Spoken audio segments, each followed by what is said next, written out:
उर्दू खबर के मुअज़्ज़िज़ दोस्तों, मैं हूं माजिद मलिक और आप तमाम देखने और सुनने वालों को अस्सलाम वालेकुम। प्यारे साथियों, यूं तो चांद ज़माना कदीम से ही इंसान की ख़ुसूसी तवज्जो का मरकज़ रहा है और इसके मुतल्लिक तरह तरह के किस्से और कहानियां तारीख का हिस्सा रही हैं। मगर गुज़श्ता एक सदी में बेहतरीन तकनीकी और मवासलाती सहूलियात की बदौलत इंसान की चांद को तस्खीर करने की कोशिशों में तेजी आ गई है। लेकिन 1950 से लेकर अब तक चांद को तस्खीर करने के लिए जितने भी मिशन अमेरिका और रूस ने भेजे थे, वो तमाम चांद के सामने वाले रुख, जिसे रोशन रुख भी कहा जाता है, तक ही रसाई हासिल कर सके।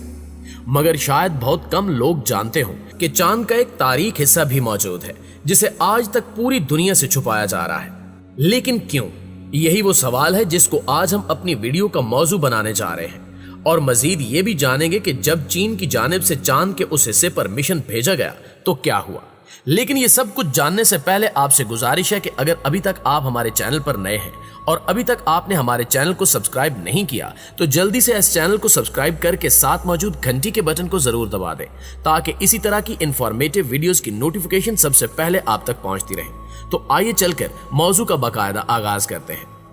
नाज़रीन गिरामी, हम जब भी रात को चांद देखने के लिए आसमान की तरफ देखते हैं तो हमें हर बार चांद का रोशन हिस्सा ही नजर आता है और ऐसे लगता है कि ये हमेशा एक ही मंजरनामे को नुमाया करता है। मगर चांद का वो रुख जिसे हम कभी भी जमीन पर नहीं देख पाते, उसे चांद का तारीक पहलू कहा जाता है, क्योंकि ये रुख कभी भी जमीन की तरफ नहीं होता और सिर्फ खला से ही नजर आता है। लेकिन सवाल ये बनता है कि आखिर हम इस हिस्से को क्यों नहीं देख सकते। तो इस हवाले से आपको बताते चलें कि हम चांद के तारीक पहलू को इसलिए नहीं देख सकते क्योंकि जमीन अपने महवर पर मुसलसल गर्दिश करती है और इसी तरह चांद भी गर्दिश कर रहा है, जबकि चांद को अपने महवर के गिर्द घूमने के लिए जो वक्त दरकार होता है वो जमीन के गिर्द चक्कर लगाने के लिए दरकार वक्त से बिल्कुल मुताबिकत रखता है। यानी सादा अल्फाज में चांद की गर्दिशी मुद्दत और मदारी मुद्दत एक जैसी है, इसलिए हम चांद का सिर्फ एक रुख देख सकते हैं। दूसरे लफ्जों में हम ये भी कह सकते हैं कि जमीन और चांद की गर्दिश और इनकिलाब में मुताबिकत की वजह से चांद का सिर्फ एक रुख हमेशा जमीन की तरफ होता है। इस तरह दूसरा रुख जो हमें कभी नजर नहीं आता उसे तारीक पहलू कहा जाता है। वाज़ेह है कि चांद के उस हिस्से पर बहुत से मिशन रवाना हो चुके हैं जो कभी उस सतह पर उतरने में कामयाब नहीं हुए, क्योंकि उस हिस्से में जाते ही खलाबाजों से राब्ता मुनक़ता हो जाता है। जबकि बाद साइंसदानों का ख्याल है कि यहाँ जरूर कोई ऐसी मखलूक बस्ती है जो हमारी नजरों से ओझल है, लेकिन इसके सबूत वक्फे वक्फे से सामने आते रहते हैं। जैसा कि जब नील आर्मस्ट्रांग ने पहली बार चांद पर कदम रखा था तो उस वक्त उनके साथ दो और खलाबाज भी थे, जिनमें से एक का नाम बिज डेविड था, और जब ये खलाबाज जमीन पर वापस लौटा तो इसने ऐसा इंकिशाफ किया कि सबके रोंगटे खड़े हो गए। उसका कहना था कि जब मैं चांद के तारीक हिस्से की जानिब बढ़ रहा था उस वक्त एक अजीबो गरीब रोशनी मेरा पीछा कर रही थी और मुझे ऐसा महसूस होता था कि जैसे वह रोशनी मुझे वहां लैंड होने से रोकना चाहती है, इसलिए मैं वहां से वापस दूसरे हिस्से में लौट आया।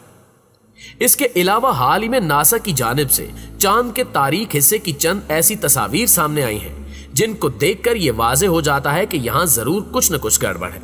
और नासा भी इस बारे में जानता है, लेकिन वो इस मालूमात को दुनिया की नजरों से ओझल रखना चाहता है। नाज़रीन गिरामी, याद रहे जमीन के गिर्द लो अर्थ आर्बिट में ह्यूनलीप के नाम से अपना खलाई मरकज कायम करने के अलावा चीन अब तक खला में कई इंसानी मिशन भी भेज चुका है।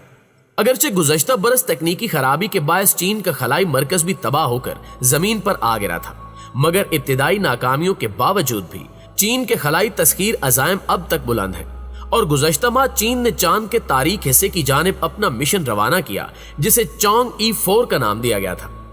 जब चीन की यह खलाई गाड़ी चांद के मदार में दाखिल हुई तो इसकी कामयाबी के इम्कानात बहुत कम थे, क्योंकि चांद के जिस हिस्से पर इसने लैंड करना था वो जमीन से बहुत ज्यादा फासले पर है, जिसकी वजह से जमीन से चांद के इस हिस्से तक राब्ता मुमकिन नहीं है। लेकिन इसके लिए चीनी साइंसदानों ने एक मुतबादिल रास्ता इख्तियार किया और चांद के गिर्द गर्दिश करते हुए एक मसनूई मवासलाती सैटेलाइट के जरिए उस खलाई गाड़ी से राब्ता रखने का मंसूबा बनाया गया। अगरचे इब्तिदा में इस तरीकेकार में भी कामयाबी की कोई जमानत नहीं थी, मगर चीनी साइंसदानों ने यह खतरा मोल लेने का फैसला किया। चीन की इस खलाई गाड़ी या ल्यूनर एक्सप्लोरर ने 3 जनवरी 2019 को मकामी वक्त के मुताबिक 10:26 पर चांद की जिस तारीक सतह पर लैंड किया उसे वार्न कारमान क्रेटर कहा जाता है।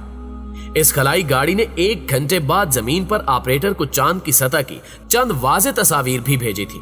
जबकि इसकी लॉन्चिंग के लिए चीन ने 3EB रॉकेट इस्तेमाल किया था। याद रहे कि इंसान की पहुंच से दूर चांद की उस तारीक सतह को क्वाइट प्लेस या खामोश मकाम कहा जाता है, क्योंकि यह हिस्सा अब तक जमीन से पहुंचने वाले सिग्नल्स की बहुतायत से बचा हुआ है और इस वजह से यहां रेडियाई लहरों का शोर न होने के बराबर है। चीनी साइंसदानों के मुताबिक जनूबी कुतुब पर वाक़े जिस क्रेटर पर स्पेस क्राफ्ट ने लैंड किया, वहां चांद की अंदरूनी सतह का मवाद या मेंटल मौजूद है, जो जमाना कदीम में किसी सियारचे से टकराव या शदीद धमाके के बायस बाहर आ गया होगा। लेकिन उस मेंटल का तजिया करके माहिरीन ये मालूम करने की कोशिश करेंगे कि चांद की अंदरूनी सतह में किस तरह के मादे पाए जाते हैं और इसकी ऊपर की सतह इतनी पतली क्यों है। इसके अलावा स्पेस क्राफ्ट में एक खास आला एडवांस्ड एनालाइजर भी लगाया गया है, जो सूरज से चांद की जानिब आने वाली मखसूस शुआओं या सोलर विंड्स का तजिया करेगा कि इनसे चांद की सतह पर कौन सी तब्दीलियां रुनुमा होती हैं। प्यारे साथियों, एक आम अंदाजे के मुताबिक स्पेस क्राफ्ट में नस्ब इस आले और मुतद्दिद कैमरों से हासिल होने वाला पहला डाटा 11 अप्रैल तक जमीन पर ऑपरेटर को मौसूल हो जाएगा। लेकिन इस मिशन के तयशुदा वक्त से पहले ही हैरत अंगेज मालूमात हासिल होना शुरू हो गई हैं। 15 जनवरी को चीन का यह खलाई मिशन उस वक्त एक दफा फिर दुनिया भर की खबरों का मरकज बन गया, जब चीनी साइंसदानों ने ऐलान किया कि इस खलाई गाड़ी में एक इकोसिस्टम में महफूज पौधा भेजा गया था, जो चांद की सतह पर नशोनुमा पा रहा था। इस खबर ने दुनिया भर की साइंस कम्युनिटी समेत आम अफराद को भी शदीद हिजान में मुब्तला कर दिया, क्योंकि इंसान ने पहली दफा जमीन से बाहर जिंदगी दरियाफ्त की थी। मगर बदकिस्मती से चांद की सतह के शदीद दर्जा हरारत के बायस ये पौधा फौरन ही मुरझा कर दम तोड़ गया। अगरचे चांद की सतह पर इन मादों की बहुतायत है जो इंसान की रिहाइश के लिए लाजमी अवामिल जैसे पानी, ऑक्सीजन, यहां तक के ईंधन भी फराहम कर सकते हैं, मगर किसी भी जगह तवील अरसे तक क्याम के लिए सबसे अहम खुराक का मुस्तकिल बंदोबस्त है। इसलिए साइंसदानों की पहली कोशिश ये है कि वो चांद की सतह पर कुछ सादा सब्जियां या आलू उगा सके, जिन्हें खलाबाज या स्पेस टूरिस्ट खुराक के तौर पर इस्तेमाल कर सके। चीनी साइंसदानों ने जो इकोसिस्टम इस मिशन के साथ चांद की तारीक सतह पर भेजा था, उसमें मिट्टी, बीज, फलों के अज्जा और खमीर शामिल था, मगर ये इनकी तवक्को के बरक्स फौरन ही खत्म हो गया, क्योंकि असल मसला चांद के माहौल का बुलंद और नामुवाफिक दर्जा हरारत था। अगरचे इसके साथ मसनूई तरीके से दर्जा हरारत को मुनासिब रखने के लिए इंतजामात किए गए थे, मगर 200 घंटों का वक्त पूरा होने से पहले ही यह दम तोड़ गया, क्योंकि रात में चांद का दर्जा हरारत मनफी से नीचे होने के बायस वहां नबातात का पनपना मुमकिन नहीं। अगरचे साइंसदानों का यह तजुर्बा नाकाम रहा, मगर चांद E4 के मिशन में शामिल दीगर तजुर्बात पर बदस्तूर काम जारी है और उम्मीद है कि अगले चंद माह में चांद की सतह और माहौल से मुतल्लिक मजीद हैरत अंगेज मालूमात हमारे सामने आएंगी। गुज़श्ता बरस चांद की तरह मरीख पर भी एक रोवर भेजने के चीनी मंसूबे का ऐलान किया जा चुका है, जिसके लिए मरीख की सतह पर 2 मुकामात का इंतखाब भी कर लिया गया है, जहां ये रोवर लैंड करेगा। इस मिशन में एक रोवर और आर्बिटर शामिल होंगे और इस मिशन में जो पहला मकाम टारगेट के तौर पर मुंतखब किया गया है वो वाइकिंग 1 और नासा के पाथफाइंडर रोबोट प्रोब की लैंडिंग के मकाम के इंतहाई करीब है, लेकिन अभी इसके लैंडिंग के मकाम का हतमी फैसला होना बाकी है। जी तो उर्दू कवर के प्यारे साथियों, ये थी हमारी आज की वीडियो कैसी लगी कमेंट करके हमें जरूर बताइएगा। इंशाल्लाह आपसे मुलाकात होती है अगली वीडियो में, तब तक अपना ख्याल रखिए। अल्लाह निगहबान।